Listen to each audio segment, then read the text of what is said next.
में भी जयंत चौधरी की पार्टी में, चूंकि मैं इसी खित्ते से निकला हुआ आदमी हूँ, चाहे वो अखिलेश जी हों या जयंत हों, इनके लिए मुझे बहुत सॉफ्ट कॉर्नर है। ये हैं मेघालय की पूर्व राज्यपाल सत्यपाल मलिक। सत्यपाल मलिक का राज्यपाल कार्यकाल खत्म हो गया है। अब इसके बाद वो राजनीति में सक्रिय दिख सकते हैं। सक्रियता तो अलग बात है, असल बात यह है कि वो आगामी लोकसभा चुनाव में समाजवादी पार्टी और राष्ट्रीय लोकदल के गठबंधन को समर्थन देते हुए नजर आएंगे। यूपी तक की खास बातचीत में उन्होंने न सिर्फ आरएलडी के राष्ट्रीय अध्यक्ष जयंत चौधरी की तारीफ की, बल्कि अखिलेश यादव के लिए खुद के दिल में सॉफ्ट कॉर्नर भी बताया। उन्होंने सीधे सीधे कह दिया कि आने वाले दिनों में वह अखिलेश जयंत के लिए मददगार और सहयोगी की भूमिका में नजर आएंगे। पॉलिटिकल पार्टी आपको चाहते हैं कि आपके साथ जुड़ें, उनको आपको साथ में जोड़ें।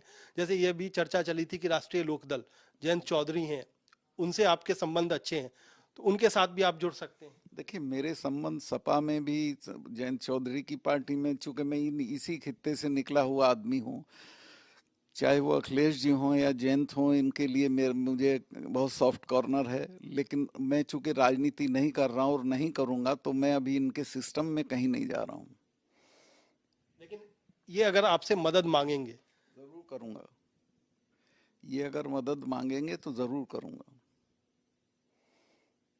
आपकी एक भूमिका गार्जियन वाली भी होगी, क्योंकि दोनों युवा हैं, जयंत भी युवा हैं, अखिलेश भी युवा हैं। इसमें कोई बड़े छोटे का फर्क नहीं पड़ता है, युवा भी बहुत आगे निकल जाते हैं। मैं तो कोई गार्जियन नहीं, एक सहयोगी के तौर पे उनके साथ रहूंगा। दरअसल सत्यपाल मलिक बीजेपी सरकार में राज्यपाल होते हुए भी लगातार किसानों के मुद्दे पर पीएम मोदी और उनकी सरकार को घेरते रहे हैं। सत्यपाल मलिक का कहना है कि जब मोदी गुजरात के सीएम थे तब वह किसानों की बात करते थे, लेकिन अब जब वह दिल्ली आ गए हैं तो बदल गए हैं। उस सरकार को एक आदमी से नहीं डरना चाहिए। क्यों लगता है कि सत्यपाल मलिक से सरकार क्यों डर रही है? कौन डर रहा है सरकार में? मैं नहीं मानता कि डरे हुए हैं। सरकार उत्तर प्रदेश में एक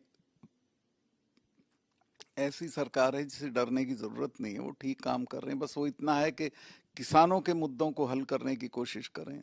खास तौर से हर बार प्रधानमंत्री, मुख्यमंत्री बकाया पे आश्वासन दे देते हैं और किसानों का बकाया नहीं मिलता है। आज जब हम बात कर रहे हैं तो लखीमपुर खीरी में जो घटना हुई थी उसकी बरसी भी है। आज 1 साल पूरे हो गए। क्या लगता है क्या कि जिस तरीके से वो घटना हुई, मंत्री के बेटे तो जेल गए लेकिन अभी भी मंत्री पद पर अजय मिश्रा टेनी बने हुए हैं, क्या लगता है ये तमाम चीजें मतलब रखती हैं, मायने रखती हैं, या अब कोई मतलब नहीं रखती? अब ये सब नहीं, मतलब रखती हैं, लेकिन जिनके हाथ में इनको हल करना है वो बहुत घमंड में है। वो समझते हैं कि जो पॉलिटिकल पावर है या एडमिनिस्ट्रेटिव पावर है यही असल है। किन की तरफ इशारा है आपको? मैं जो सरकार में है उनकी तरफ इशारा है। उनको हटा देना चाहिए था टेनी को, उनसे उनका सम्मान बढ़ता।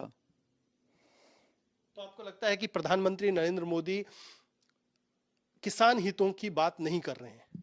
नहीं, अब तो नहीं कर रहे हैं। अब तो बात कर भी रहे हो तो उस पर एक्ट नहीं कर रहे हैं। उन्होंने खुद कहा था कि हम मुकदमे वापस लेंगे, हम एमएसपी लागू करेंगे। वो तो किया नहीं कुछ भी। क्यों नहीं किया? ये मैं कैसे बता सकता हूँ? ये तो वही बता सकते हैं क्यों नहीं किया। कर देना चाहिए था। वो किसान जब वो गुजरात में थे तो किसान परस्त थे 100%, और मैं उनका सपोर्टर था। लेकिन उन्होंने दिल्ली आने के बाद अपना रुख बदल दिया।